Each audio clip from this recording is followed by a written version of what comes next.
Bueno, los saludo, buenos días, ¿cómo están? Bueno, hoy vamos a continuar con las clases de gineco. Habíamos dado parcialmente endometrio, pero la parte normal, así que hoy vamos a continuar con ese tema y vamos a seguir avanzando. Entonces, bueno, ¿cómo hay que medir el endometrio? Habíamos dicho que siempre en el eje, em, a 90 grados del eje de las de ultrasonido. Entonces, de esa manera, poniendo el endometrio bien horizontal, vamos a poder tener una mejor resolución axial para poder tomar una medida más precisa. Generalmente el endometrio normal tiene que medir hasta 16 milímetros en la paciente fértil, pero puede medir hasta 5 milímetros en la posmenopáusica y hasta 7 milímetros en la paciente que realiza terapia hormonal de reemplazo.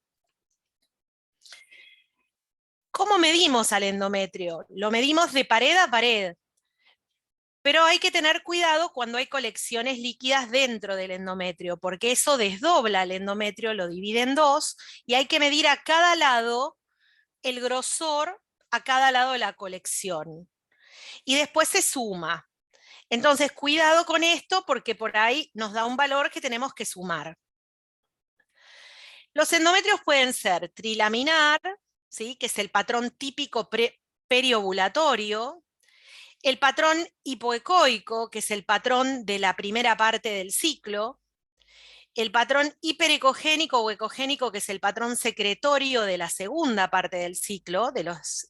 El hipoecoico son la fase proliferativa, los primeros 14 días, la parte ecogénica es la fase secretoria, que son los segundos 14 días.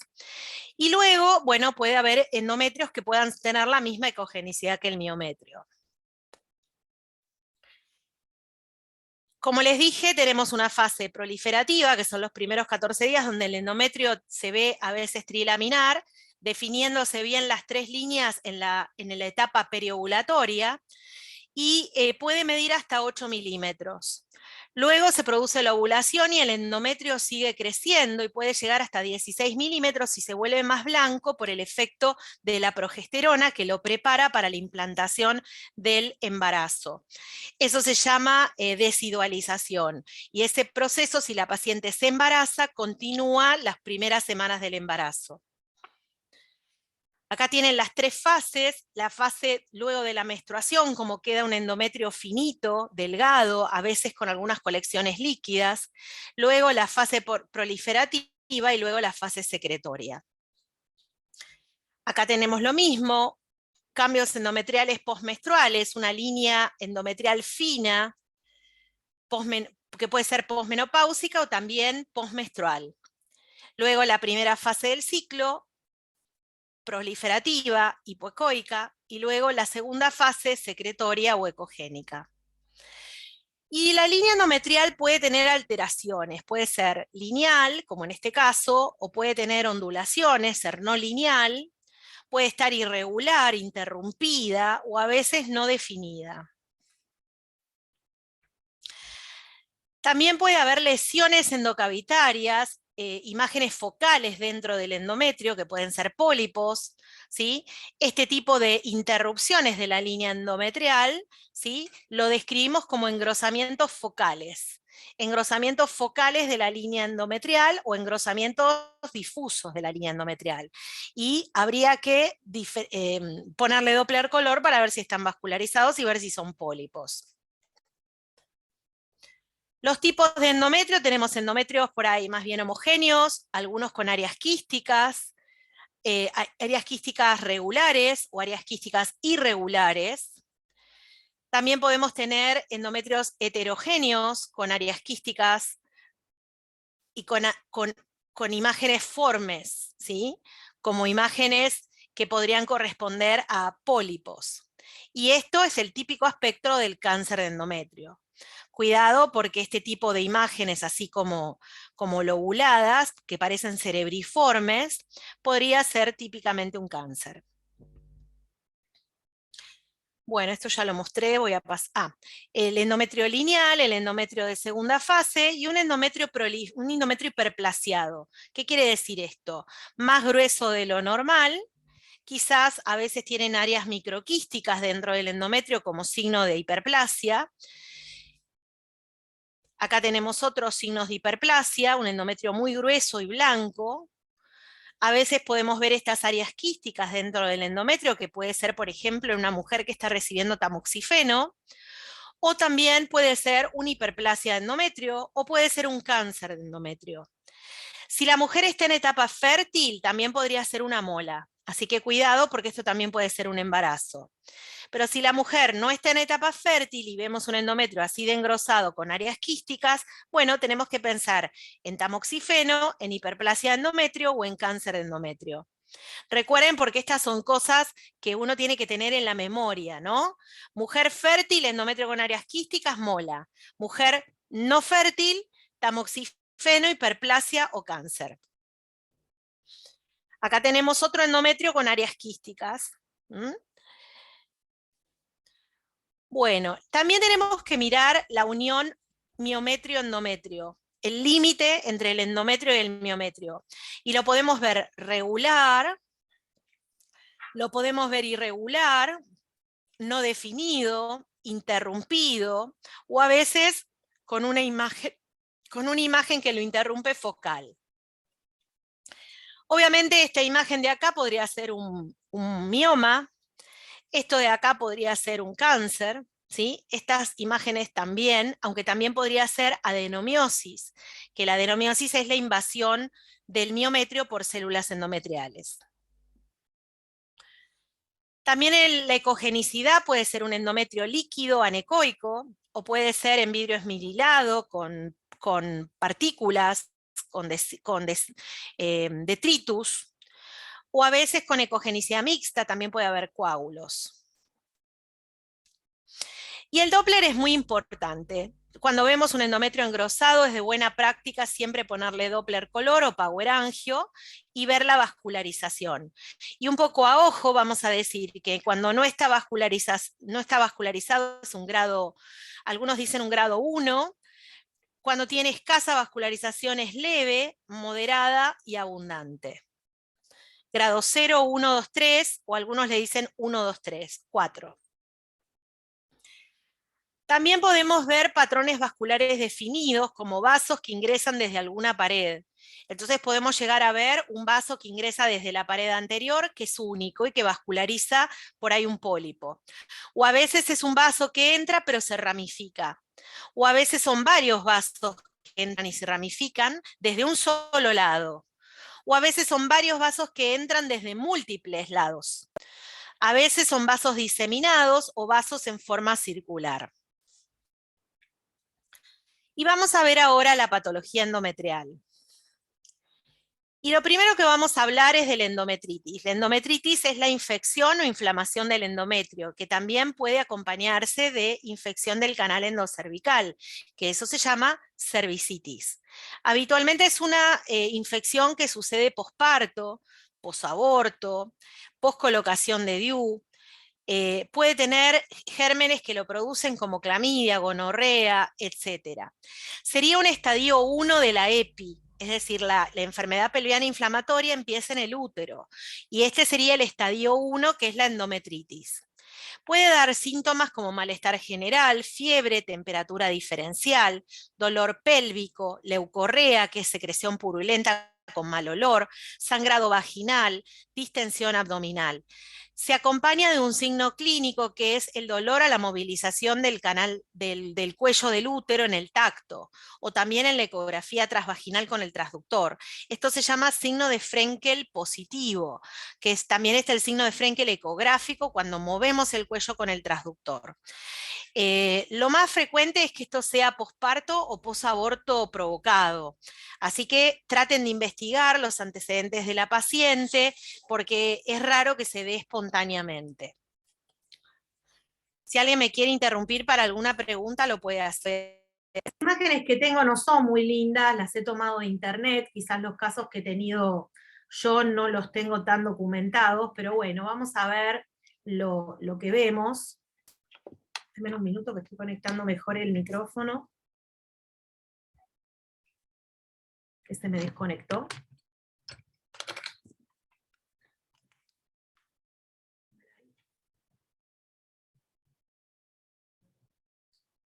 Ahí está. Bueno, entonces, vemos imágenes como estas, donde vemos el útero con una cavidad, con una colección líquida y un nivel, ¿sí? Esto podría hablarnos de una infección o de una colección intrauterina. Pero cuando empezamos a ver burbujas aéreas flotando o detritus, bueno, estos pueden ser restos ovulares y esto también puede ser un signo de infección o de aire o de gas. Acá vemos un útero con aire dentro del mismo. Bueno, esto no es normal porque está dentro de la pared y no está dentro de la cavidad. Esto puede ser un signo la paciente puede complicarse, puede hacer un cuadro grave de septicemia, de shock séptico, puede terminar en una histerectomía con secuelas graves por haber extraído el órgano, o también puede quedar con adherencias intrauterinas e infertilidad posterior. Estas son complicaciones de una EPI, como una salpingitis, una oforitis, un absceso tubovárico, una peritonitis generalizada. Y acá tenemos un caso, ¿no? Esta es una paciente que le habían hecho por una hemorragia puerperal una embolización uterina. Y dentro de esa embolización uterina, bueno, habían embolizado las arterias uterinas y empezó a tener fiebre, mal olor, y bueno, la pasaron a quirófano y hubo que hacerle finalmente la histerectomía porque hizo una gangrena uterina. Y vemos acá el aire dentro de la cavidad y también empezando a estar dentro de la pared uterina. Vamos a cambiar de tema ahora y vamos a pasar a algunas definiciones. Dentro de las definiciones, bueno, ¿qué es amenorrea? Amenorrea es cuando no hay menstruación, ausencia de menstruación. Y la amenorrea puede ser primaria, cuando la niña todavía nunca tuvo menstruación, o amenorrea secundaria, cuando la niña o la mujer ya ha menstruado, pero en algún momento dado deja de menstruar. Otra definición es climaterio, que es la transición entre la etapa reproductiva a la no reproductiva, y la menopausia es cuando ya han pasado 2 años sin menstruación. Puede ser la transición normal por la edad o puede ser abrupta en caso de que sea quirúrgica. Entonces, las amenorreas primarias son cuando no hay menstruación a los 14 años, ahora se ha extendido creo que hasta los 16. Las amenorreas secundarias es la ausencia de periodo de menstruación mayor a 90 días con ciclos previos normales. ¿Cuáles son las causas de amenorreas primarias? Bueno, una niña que nunca ha menstruado puede tener una causa hipotalámica, puede tener un síndrome de Kallmann, que es la amenorrea con anosmia por déficit de GnRH. O puede tener causas hipofisarias, que es el déficit de gonadotrofinas, adenomas de hipófisis o craneofaringiomas. Causas ováricas como la digenesia gonadal, mosaicismos, síndrome de Turner, que es una de las causas que nosotros vemos, chicas que por ahí tienen un hábito corporal especial y que nunca han menstruado y que son infértiles y lo que tienen es un síndrome de Turner. También el síndrome de Noonan. También causas uterinas como agenesia de útero, que se llama síndrome de Rokitansky, o el himen imperforado, o la presencia de tabiques vaginales. Y también como causa extragonadal la hiperplasia suprarrenal congénita. Así que si bien una niña de 14 años que nunca ha menstruado, quizás ustedes tengan que hacer una ecografía ginecológica para descartar si tiene o no útero. También ver si tiene o no ovarios y si esos ovarios tienen folículos. Y también por ahí van a tener que hacer otros estudios como dosaje de hormonas y también algún estudio de las suprarrenales para ver si tiene o no algo a dicho nivel. Como causas secundarias de amenorrea también tenemos causas hipotalámicas, hipofisarias, ováricas, uterinas y extragonadales. Dentro de las hipotalámicas puede ser una mujer que haya tenido un trauma, un tumor, una infección, o psicógena, o por ejercicio o por anorexia. Dentro de las hipofisarias puede tener adenomas de hipófisis funcionantes o no funcionantes, o síndrome de Sheehan, que es la isquemia de la hipófisis posparto, o silla turca vacía, traumas, infecciones, psicofármacos, acos, opiáceos, herpes, quemaduras, hiperestimulación del pezón. Dentro de las causas ováricas, la poliquistosis ovárica, la falla ovárica precoz, la castración química o quirúrgica, tumores funcionantes. Dentro de las causas uterinas, el síndrome de Asherman, que es cuando una paciente ha sido legrada o raspada y queda con adherencias dentro del útero luego de ese legrado. Eso puede manifestarse como menorrea secundaria. También después de radiación, tuberculosis, gonococo. Y como causas extragonadales, causas metabólicas como diabetes, obesidad, anorexia, insuficiencia hepática, hipotiroidismo, Cushing, acromegalia. Todas estas causas hay que investigarlas. Por favor. Todas estas causas hay que investigarlas si vamos a estudiar a una paciente con amenorrea. Quizá no lo hagamos del todo nosotros, pero sí el ginecólogo. Y nosotros quizás tengamos que participar con el diagnóstico por imágenes en varias partes del cuerpo para determinar a ver si está pasando algo. El síndrome de Asherman, como les dije, son adherencias intrauterinas luego de un legrado. Y lo que vamos a ver es una línea endometrial irregular, quizá interrumpida por esas adherencias que son tabiques que se generan dentro de la cavidad endometrial. A veces el endometrio queda también poco proliferado, porque dentro de ese legrado que fue muy abrasivo, se extrajo la capa basal del endometrio, y eso hace que el endometrio posterior que crezca menos o directamente no crezca, y esta mujer puede quedar con esterilidad. También tenemos, bueno, vamos a hablar ahora de sangrado uterino anormal. Antes hablamos de la mujer que no sangra, ahora vamos a hablar de la mujer que tiene un sangrado anormal. Y dentro de esto tenemos que diferenciar dos tipos de paciente: la paciente que está en edad fértil de la paciente que es posmenopáusica. La paciente que está en edad fértil, vamos a tener que descartar primero, antes que nada, embarazo. También causas disfuncionales, es decir, causas hormonales. También pólipos, miomas e hiperplasia endometrial. Y ojo que también hay que descartar cáncer. En cambio, en la posmenopáusica, la primera causa que vamos a tener que descartar es la atrofia de endometrio.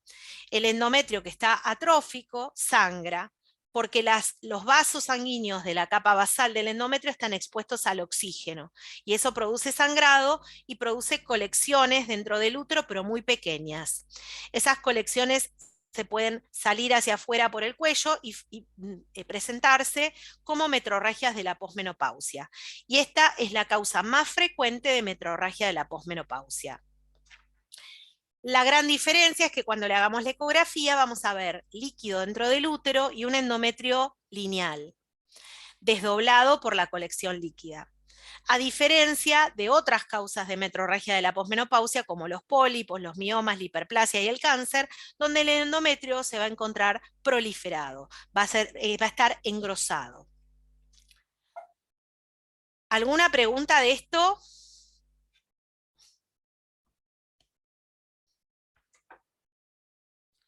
Entonces, recuerden, como pregunta de examen, la primera causa de metrorragia de la posmenopausia es la atrofia endometrial.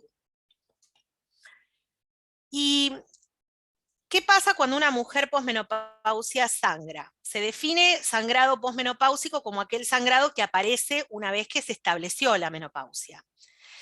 Los episodios de metrorragia aparecen con más frecuencia en los primeros años de la menopausia, disminuyendo posteriormente su prevalencia, y se estima que afecta a 1 o 2 de cada 1000 mujeres. Estos episodios de metrorragia precisan de una valoración rápida de la causa que lo está provocando, debido a que entre un 5 al 10% de los casos se deben a cáncer de endometrio, y entre un 10 a un 20% a hiperplasia endometrial con atipías celulares. Un endometrio menor a 5 milímetros es normal. Un endometrio menor a 4 a 5 milímetros en la posmenopausia tiene un riesgo de cáncer endometrio menor al 1%. La atrofia de endometrio hablamos, es la primer causa de metrorragia de la posmenopausia. ¿Y cómo se va a ver por ecografía? Se va a ver como una colección dentro del útero, líquida, no muy abundante, y a cada lado de la colección vamos a ver un endometrio lineal, delgado, desdoblado, y que no tiene ningún tipo de engrosamiento. Esta atrofia se debe, como les dije, al descenso hormonal por la involución uterina, el endometrio se adelgaza y hay hemorragias petequiales por exposición de los vasos de la capa basal al oxígeno. Entonces, recordar, primer causa de metrorragia de la posmenopausia, la atrofia de endometrio. Y acá está cómo se mide. Una colección líquida central, que la pueden medir también, y después hay que medir el endometrio a cada lado y sumarlo. ¿Qué otras causas tenemos de metrorragias de la posmenopausia? Tenemos pólipos, tenemos miomas, hiperplasia de endometrio y cáncer. Los pólipos son generalmente únicos y benignos. Y generalmente en la posmenopausia son pólipos atróficos que presentan el mismo recubrimiento que el endometrio que recubre la cavidad. Los miomas durante la menopausia, el endometrio es muy delgado y puede ulcerarse y los vasos en la superficie del mismo pueden sangrar. Los miomas generalmente son benignos y tienen un riesgo de degeneración sarcomatosa menor al 1%. La hiperplasia de endometrio es la proliferación de las glándulas del endometrio, produce sangrado genital y tiene potencial de malignización, puede tener células con atipía. En las que tienen atipía, la progresión al cáncer sin tratamiento es del 25%, aunque sabemos que el cáncer de endometrio es un cáncer que crece muy lento y de buen pronóstico. El cáncer de endometrio, el propósito principal al estudiar a las pacientes con sangrado posmenopáusico es descartar justamente que no tengan un cáncer de endometrio, y es el cáncer ginecológico más frecuente en países desarrollados, no en países no desarrollados. O sea que el cáncer de endometrio es muy frecuente en países donde hay alto nivel sociocultural y mujeres con controles médicos. El grosor endometrial puede estar aumentado en forma difusa. Y cuando está aumentado en forma difusa tenemos que pensar en una hiperplasia de endometrio o en un cáncer de endometrio. Pero si el engrosamiento es focal, podemos pensar en un pólipo o en un mioma. Y bueno, también hay otras causas de engrosamiento del endometrio, como reacción decidual por embarazo tanto dentro del útero como fuera del útero, lo que se llama, bueno, reacción decidual, abortos incompletos, enfermedad trofoblástica, endometritis, adherencias, hiperplasias, pólipos y cáncer. Y acá tenemos un endometrio de 16.5 milímetros en un útero pequeño, de una mujer que parece posmenopáusica. La hiperplasia de endometrio, ¿qué es? Es la proliferación de las células endometriales que puede ser con células típicas o con células atípicas. Generalmente se manifiesta como un grosor aumentado de más de 16 milímetros, se puede transformar a cáncer de endometrio en hasta el 25% de los casos, es una proliferación estrógeno dependiente y puede deprivar, es decir, que parte de este endometrio se puede caer y producir metrorragias.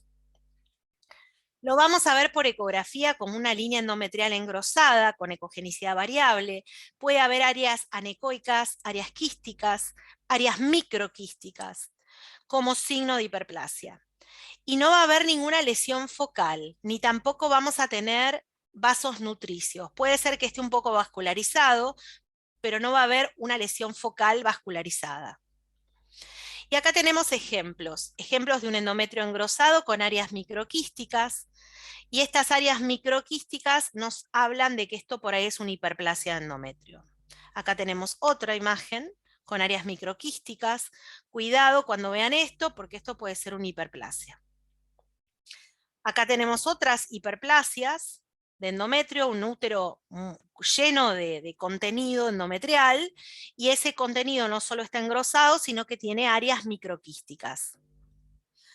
Y acá otro endometrio engrosado con áreas microquísticas, pero además vascularizado. Acá los diagnósticos diferenciales volvemos a repetirlos. Si la mujer es fértil, quizás es una mola. Si la mujer es posmenopáusica, puede ser una hiperplasia de endometrio, un cáncer o también puede ser un endometrio afectado por tamoxifeno. Acá tenemos otra hiperplasia de endometrio con áreas microquísticas, vascularizado, pero cuidado, esto no eran áreas microquísticas, eran vasos. Esto en realidad es una malformación arteriovenosa intrauterina. Esto no es una hiperplasia endometrio, por eso siempre hay que poner Doppler color.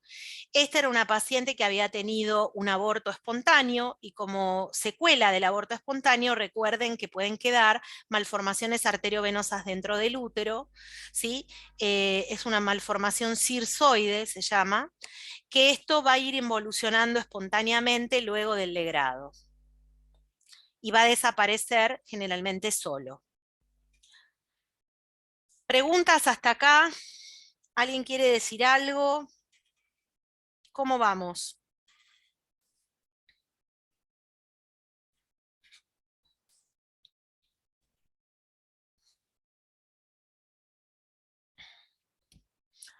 Bueno, vamos a hablar del pólipo endometrial. Los pólipos son hiperplasias localizadas de tejido endometrial y se proyectan desde la superficie del endometrio hacia la cavidad y pueden ser pediculados. Pueden tener una base amplia o pueden tener un tallo fino. Presentan vascularización pediculada, es decir, que a través de ese pedículo o esa base van a llegar vasos. Pueden ser únicos o múltiples y pueden medir desde unos pocos milímetros a varios centímetros. La frecuencia de pólipos aumenta con la edad y son excepcionales antes de los 20 años. La mayor incidencia se da en el periodo posmenopáusico. Constituyen una patología benigna, más frecuente observada en pacientes con infertilidad o sangrados uterinos anormales. Son responsables del 25% de las metrorragias de la menopausia y en las piezas de histerectomía o de biopsia de endometrio hay una prevalencia de pólipos del 10 al 24%. También se pueden dar en el embarazo. El riesgo de malignización en la posmenopausia es variable y está relacionada con el sangrado uterino anormal. En los casos asintomáticos, el riesgo de malignización es mínimo. Veo que alguien hizo una pregunta, si es válido medir el área líquida en la atrofia endometrial. Sí, yo la mido, pero yo mido el grosor, no el largo. Yo mido el grosor de la colección líquida y después mido el endometrio a cada lado. Seguimos con los pólipos. Entonces, el pólipo endometrial es una hiperplasia focal y benigna del endometrio que no se descama en la menstruación. La ecografía para diagnosticar este tipo de pólipos debe hacerse posmenstruo inmediato. Obviamente si la mujer menstrua, ¿no? Porque si el endometrio está proliferado porque está por menstruar la mujer, el pólipo no se va a ver bien. Entonces hay que esperar a que menstrue y en el posmenstruo inmediato el pólipo se va a diferenciar mejor. Y recuerden que hay que ponerle Doppler. Acá estamos viendo una imagen focal dentro del endometrio con vascularización que era un pólipo. Si uno describe un pólipo y la mujer está por menstruar, hay que repetir la ecografía en el posmenstruo inmediato para ver si ese pólipo sigue estando. Y se va a diferenciar mejor. Acá tenemos un gran pólipo, ¿sí? Y además un DIU. El pólipo se ve como una imagen redondeada o ovoide, de tamaño variable, de bordes definidos. Generalmente son ecogénicos, mientras que los miomas son hipoecoicos. El 20% son múltiples y suelen tener una arteria nutricia que se ve con Doppler. Acá tienen un ejemplo de un engrosamiento focal del endometrio, que era un pólipo, y vemos el vaso nutricio. Acá tenemos un endometrio engrosado, pero se ve una imagen focal dentro del mismo que era un pólipo. Vemos que está vascularizado y que el vaso nutricio proviene de la pared posterior. Entonces, para diferenciar un pólipo de un mioma, el mioma generalmente es hipoecoico y está como creciendo dentro del miometrio y se proyecta hacia la cavidad endometrial. Puede tener la misma ecogenicidad que el miometrio, puede ser voluminoso, rechaza el borde externo de la mucosa y suele tener irrigación en forma periférica. Mientras que el pólipo es hiperecogénico, suele ser más pequeño, queda incluido dentro del espesor endometrial y suele tener pedículo vascular. Acá, ¿qué es lo que tienen? ¿Qué les parece que es esto? Acá ven una imagen redondeada que se proyecta hacia la cavidad endometrial. ¿Y esto qué sería? ¿Qué puede ser esto? Vamos, chicos. Un mioma submucoso. Muy bien. Es una imagen redondeada, hipoecoica, que parece un mioma submucoso. Muy bien. Acá tenemos otra imagen. ¿Qué les parece que es esto? A ver.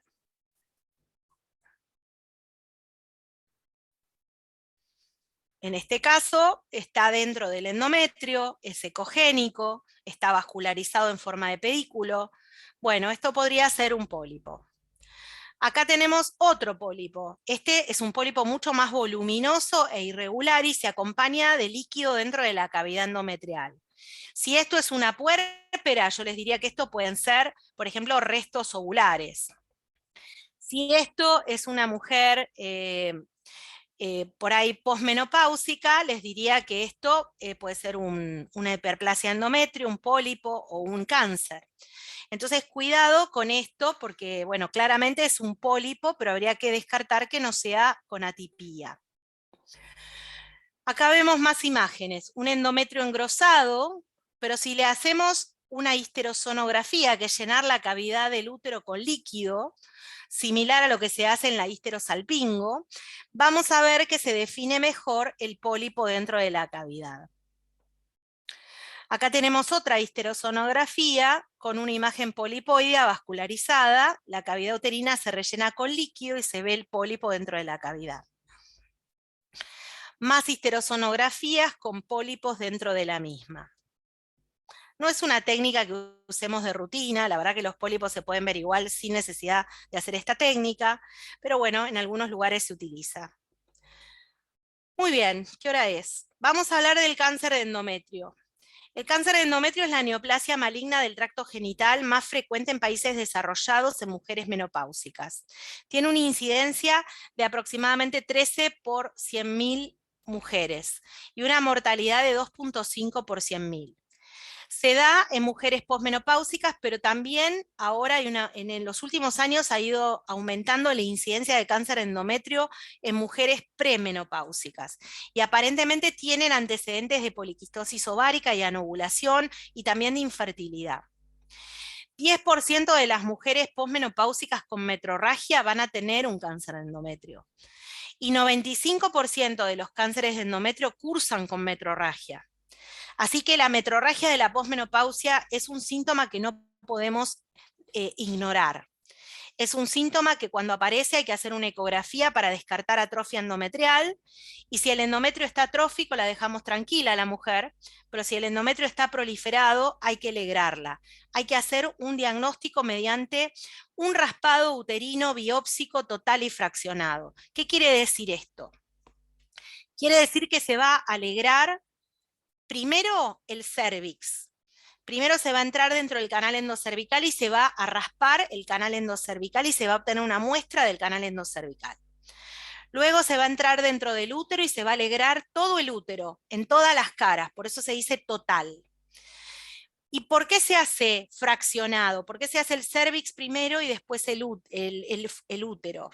Porque si el cáncer de endometrio se extiende a cuello de útero, se va a determinar eso en la muestra que se sacó del cuello. Y también podría ser, como diagnóstico diferencial, un cáncer de cuello que esté extendido a útero. Entonces, para diferenciar bien cáncer de endometrio de cáncer de cuello y también el estadio del cáncer, es que se hace este legrado biópsico total y fraccionado. Los tipos histológicos de cáncer de endometrio son el adenocarcinoma, que es el más frecuente y generalmente es bien diferenciado. Por eso su evolución tiene un crecimiento lento y en general tiene buen pronóstico. Generalmente este cáncer se diagnostica en estadios iniciales, en estadios 1 y 2 donde está limitado al útero. y eso tiene buen pronóstico con un tratamiento quirúrgico con extracción del útero. La incidencia está en aumento, parece que tiene que ver el tema hormonal, la influencia de las hormonas en las comidas, y bueno, está asociado a obesidad, a diabetes, a hipertensión, a dieta rica en calorías y grasas. Aparentemente hay un estímulo estrogénico del endometrio sin descamación. O sea que los ciclos anovulatorios, donde hay estrógeno pero sin progesterona, son predisponentes. También toda aquella medicación o crema o alguna sustancia que contenga estrógenos en forma exógena, o la transformación en la grasa periférica de los estrógenos, de los andrógenos a estrógenos, predispone a este tipo de tumores. Por eso la obesidad y la diabetes tienen que ver con el aumento de la incidencia de este tumor. Otras causas son los tumores productores de estrógenos, la estrogenoterapia sin deprivación, que es la antigua terapia hormonal de reemplazo, y el tamoxifeno. El tamoxifeno es un estrógeno débil que funciona como un antiestrógeno usado en cáncer de mama. Se une a los receptores de estrógenos e impide que los verdaderos estrógenos actúen sobre esos receptores, pero en la mama actúa como un antiestrógeno, pero en el endometrio actúa como un estrógeno débil. Y eso prolifera el endometrio y puede haber un mínimo riesgo de hiperplasia y de cáncer de endometrio. Por eso aquella mujer que está recibiendo tamoxifeno tiene que tener un control ecográfico creo que es anual. ¿Cuáles son los factores pronósticos? La edad, el tipo histológico, el grado del tumor, el tamaño, la profundidad de la invasión miometrial, la invasión del cérvix y las metástasis ganglionares. La extensión local es bastante común, porque invade primero al miometrio y después puede invadir a lo que está alrededor del útero, a la vejiga, al recto, al parametrio, etc. Pero también puede tener invasión por vía hematógena y linfática. El tratamiento generalmente es quirúrgico, que es la histerectomía, con anexectomía total, y puede haber o no radioterapia posterior. A veces se hace directamente radioterapia cuando el útero es irresecable, y se hace lo que se llama braquiterapia, que es radioterapia por vía vaginal. También se pueden hacer hormonoterapia con progestágenos. Recuerden que el miometrio debe medirse el espesor en sectores que no haya miomas, ni tampoco que haya nada que lo engruese. Para evaluar el endometrio, vamos a medir el grosor del endometrio, la estructura, la ecogenicidad. También vamos a ver la unión endometrio-miometrio, es decir, el límite. Y también vamos a medir las paredes del útero y ver la relación que hay entre el grosor de las paredes con el endometrio. Este tipo de mediciones nos va a ayudar a poder predecir la invasión miometrial, es decir, la diseminación linfática de este tipo de tumor. Espérenme un segundito. Ay.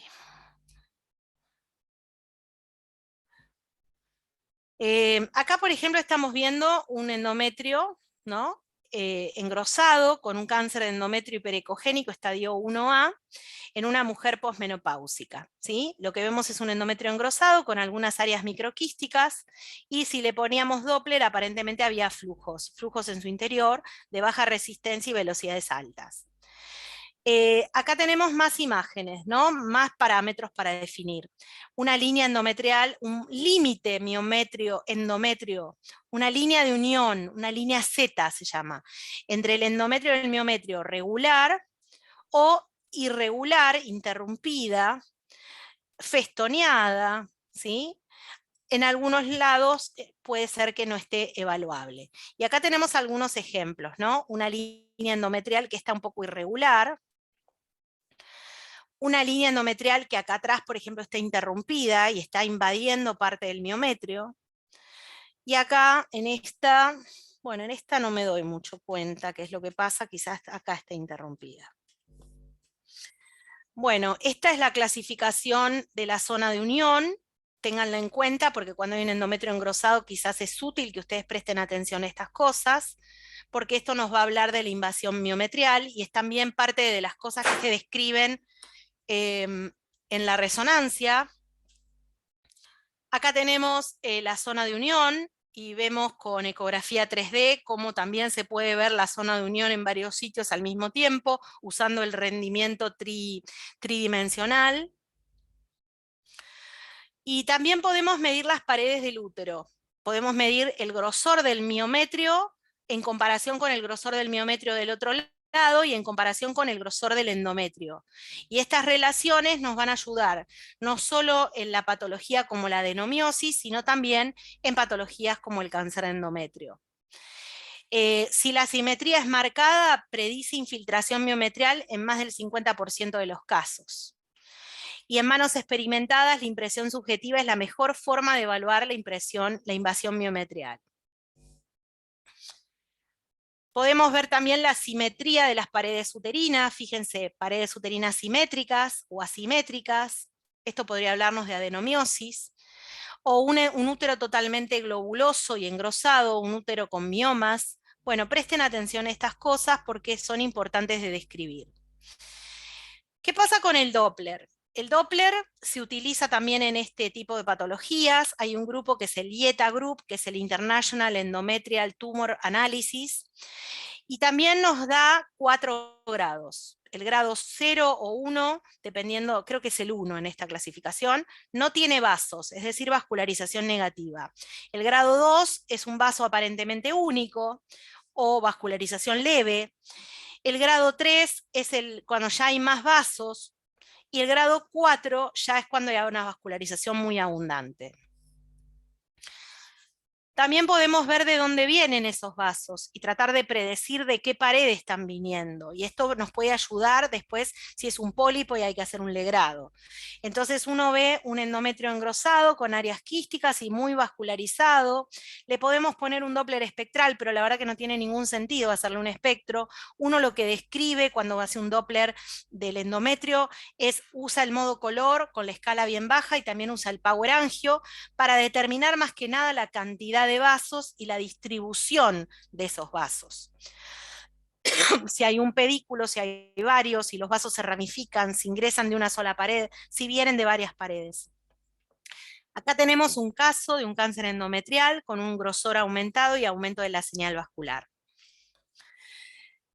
Podemos cuantificar los vasos, podemos decir qué cantidad de vasos están atravesando la línea endometrio-miometrio, si son 1, 2 o más, si esos vasos tienen ramificaciones, si tienen lo que se llama color splash, es decir, vasos densamente empaquetados, que son una señal vascular como si fuera un shunt arteriovenoso en un lugar focal. Acá me preguntan si los flujos de baja resistencia pueden corresponder a neoangiogénesis. Sí, pueden corresponder a neoangiogénesis, pero nosotros no hacemos diagnóstico de neoangiogénesis con Doppler.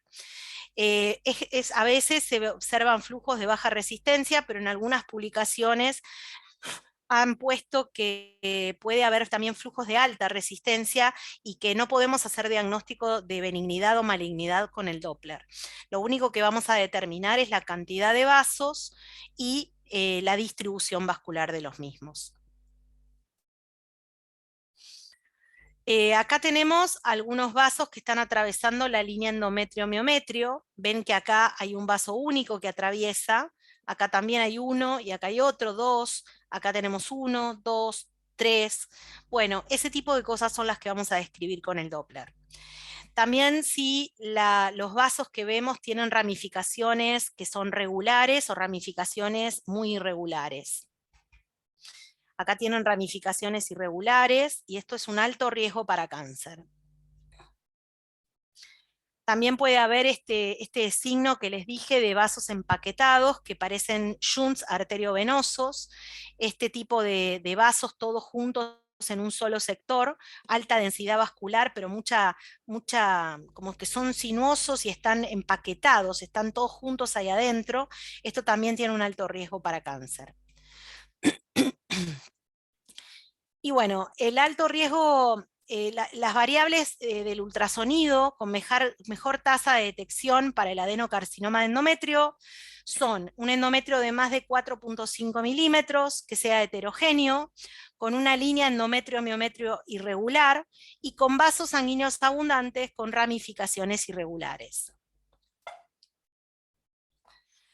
La FIGO en 2009, seguramente va a haber una clasificación por ahí un poco más reciente, pero esta es la estadificación del cáncer de útero, que se usa para endometrio y para sarcoma.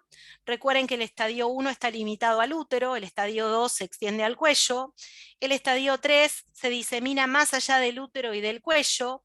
En el caso del 3A, se extiende a serosa uterina, trompas, ovarios o ligamentos del útero, el 3B a vagina y parametrio, el 3C a ganglios linfáticos pélvicos y a la grasa pelviana.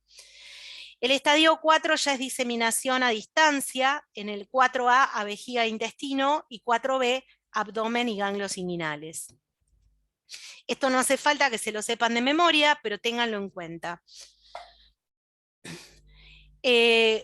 Otros métodos que podemos usar, la tomografía, la resonancia. Bueno, la tomografía en el cáncer de endometrio nos permite estadificar y detectar adenopatías y otros signos de enfermedad a distancia, sobre todo en los estadios 3 y 4, y también detecta recurrencia en sitios distantes.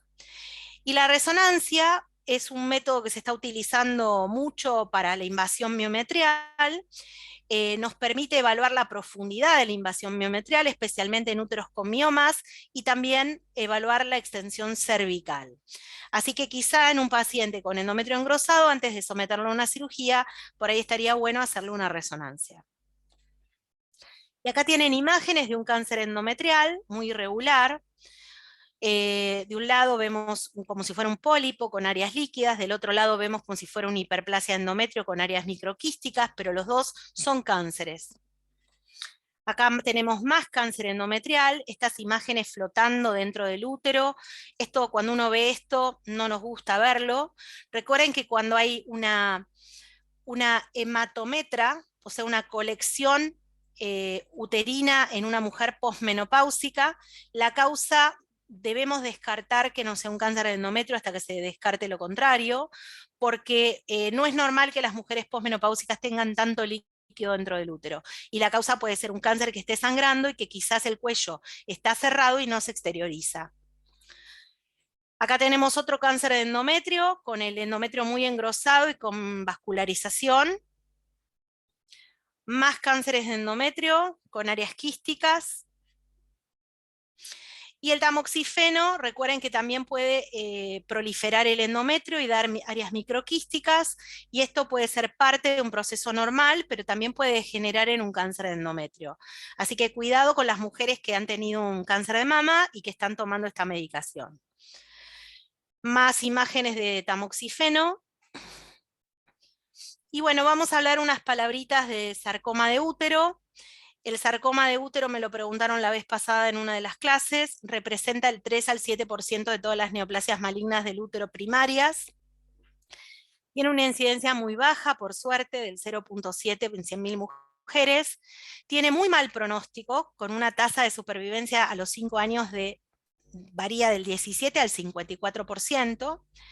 Y corresponde a un amplio espectro histopatológico donde las células que lo originan pueden ser de músculo liso, del mesénquima, de células mixtas endometriales, y se da sobre todo en mujeres menopáusicas. Cuando uno ve un sarcoma de útero, a veces es difícil de diferenciar de un mioma, pero lo que vamos a ver es un útero agrandado, heterogéneo, con una imagen por ahí focal o un engrosamiento difuso, pero que los límites de esa imagen son poco precisos.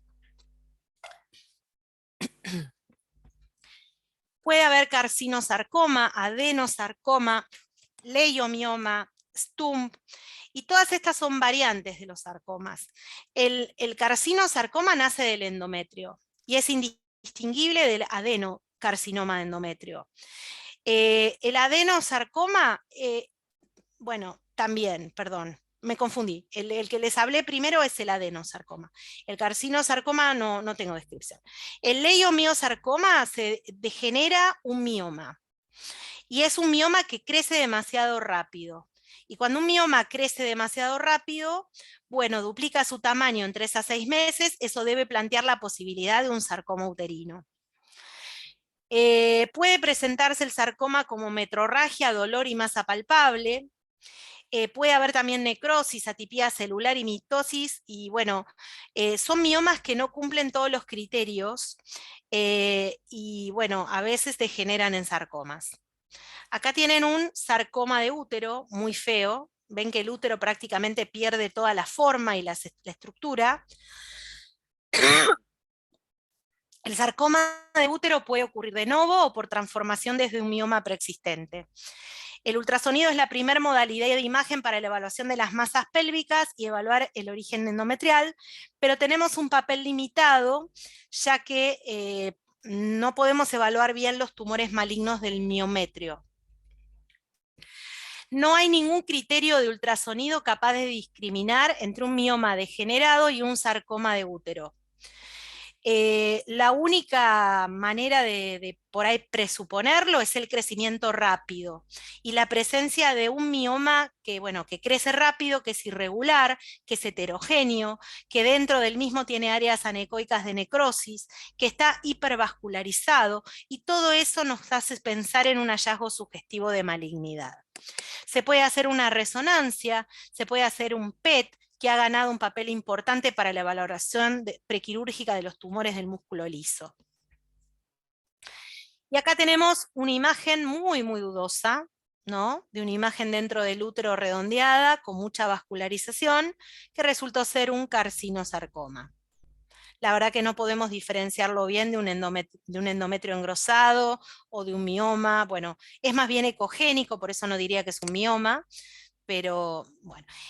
Y vamos a hablar un poquito de los tipos de cirugías que hay del útero. Esto es muy importante para no solo evaluar una paciente que tuvo un cáncer de endometrio o ver qué tipo de tratamiento le van a hacer, sino también para ver cualquier paciente que dice que la han operado del útero, a ver qué cirugía le han hecho. Recuerden que los tipos de cirugías pueden ser que solamente saquen el útero, y entonces eso se llama histerectomía total, y eso generalmente se usa para las mujeres que tienen miomas. También se puede hacer una histerectomía subtotal. ¿Qué quiere decir? Es una mujer que le sacan el útero, el fondo, pero no le sacan el cuello del útero. Y eso se usa en las pacientes que han tenido una hemorragia puerperal o pacientes también con miomas. Entonces, le dejan el cuello del útero, pero le sacan solamente el fondo. En esos casos tienen que tener cuidado porque en la ecografía después de la cirugía va a aparecer el muñón cervical. Y eso es una causa de error muy común en las ecografías que hacen ustedes, porque viene una paciente que dice, a mí me sacaron el útero, y ustedes dicen el útero no está. Y en realidad está el muñón cervical. O a veces ustedes ven el muñón cervical y dicen, ah, esto es el útero posmenopáusico, y lo describen como el útero. Y en realidad no es el útero está operado, y lo que están viendo es un muñón cervical de 2 a 3 centímetros de largo. Entonces, cuidado con las histerectomías subtotales. Otro tipo de cirugía es la histerectomía radical, que es cuando sacan todo, sacan el útero, el cuello, parte de la vagina, las trompas y los ovarios. Este tipo de cirugía se usa mucho en los cánceres. También existe la anexohisterectomía total, que se diferencia de la histerectomía radical de que no sacan la vagina. También se puede hacer la anexectomía uni o bilateral, es decir, sacar un anexo y dejar el útero, o sacar un anexo junto con el útero, y eso se llama anexohisterectomía unilateral. También se puede sacar solo el ovario, y eso se llama ooforectomía, o solo la trompa, y eso es salpingectomía. Y a veces se hace, como les dije, la histerectomía, pero con sacar el anexo de un solo lado, la anexectomía unilateral. Esto se usa en mujeres premenopáusicas, que se quiere dejar un anexo por una causa hormonal, para que la mujer no entre en una menopausia quirúrgica. Otras cirugías que se pueden hacer son la conización, que es la extracción solo del cuello del útero por un cáncer de cuello. La operación de Werten-Meigs, que es una gran cirugía que se extiende al retroperitoneo, que se usa en el cáncer de cuello avanzado. Y bueno, después hay algunas otras cirugías como la del cáncer de ovario, donde se saca el útero y se sacan los anexos, pero también se hace la extracción de los ganglios pélvicos, la apendicectomía, la omentectomía, que es sacar el omento, y la citología del líquido peritoneal. Así que dependiendo de la patología que tiene la paciente, vamos a ver distintos tipos de cirugías que pueden hacerse en ginecología. Y depende de eso es lo que le queda a la paciente. Por eso es muy importante que traten de precisar qué le hicieron o qué patología tuvo. Bueno, acá me están preguntando el tema del muñón. Cuando uno ve, bueno, no tengo imágenes del muñón ahora, no sé si las tendré en alguna otra clase, no sé por qué no las puse.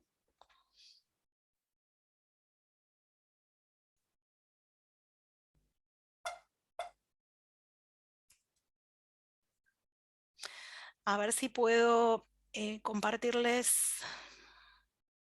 Total, ya estamos terminando la clase.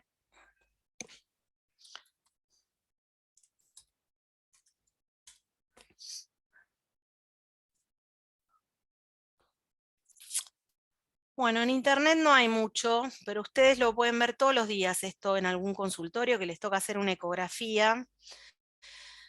Acá en internet la única imagen que hay es muy mala, ¿no? Pero lo que van a ver es un útero que no tiene forma y que solamente es el cuello y el canal endocervical.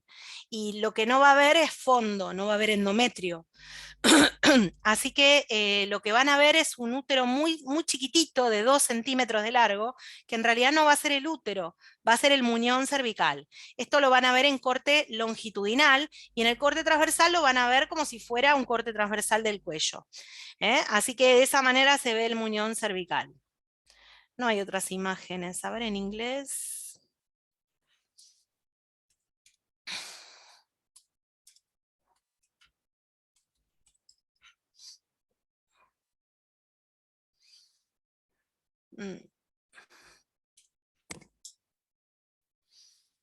No, no. Lo que aparece es todo el cuello del útero, pero en la embarazada, en ecografía, en internet. Pero bueno, busquen alguna paciente y cualquier cosa me mandan la foto y la mostramos en la clase que viene, si quieren. Por ahí estaría bueno que me ayuden con esto, ya que yo no estoy yendo a ver pacientes. Capaz que en esta semana ven alguno y me pueden mandar la imagen. Bueno, con esto creo que terminamos hoy. A ver. No, nos quedan 3 diapositivas más. Vamos a terminar con la clase de hoy y vamos a hablar unas 3 diapositivas de lo que es la hematometra. La hematometra es el acúmulo de sangre dentro del útero por obstrucción mecánica. Se cierra el canal endocervical por una sinequia, o a veces en el orificio cervical externo, o a veces el orificio cervical interno, y eso hace que se acumulen colecciones dentro del útero que pueden ser sangre, pero también pueden ser pus. Entonces puede dar colecciones en el cuello del útero, puede dar colecciones en la cavidad endometrial, también puede dar colecciones en las trompas y dar hematosalpinx, y líquido que va en forma retrógrada hacia la cavidad abdominal. Las causas pueden ser himen imperforado, tabiques vaginales transversos, estenosis cervicales secundarias a técnicas quirúrgicas, cáncer de cuello o endometrio, sobre todo en la mujer posmenopáusica, fibromas y restos ovulares. Acá también tenemos una colección. Acá tenemos una colección líquida en una atrofia de endometrio. A esto no lo llamamos hematometra, porque esto es una atrofia de endometrio, y el endometrio es muy finito y la colección es muy chiquita. Pero cuando la colección ya es más grande, ahí sí hablamos de hematometra, y además, fíjense que el contenido líquido es particulado. Y puede haber detritus, puede haber pólipos, y esto nos puede hablar de cáncer o de infección. Y acá también tenemos un hematometra, y fíjense el aumento de la vascularización en las paredes del útero. Esto era un cáncer de endometrio. otra hematometra, ¿sí? Con aumento de la vascularización. Y bueno, ahora sí, con esto terminamos. Y bueno, acá Tincho me pregunta, pacientes con cáncer de cervix, ¿qué tendríamos que visualizar o objetivar en el estudio ecográfico? El cáncer del cuello del útero no se ve habitualmente por ecografía, pero ya vamos a hablar la clase que viene, justamente es lo que viene ahora, así que por ahora no les voy a dar más datos y bueno, seguramente la semana que viene les voy a mostrar algo de esto. Bueno, con esto terminamos y bueno, no sé si quieren hacer alguna pregunta.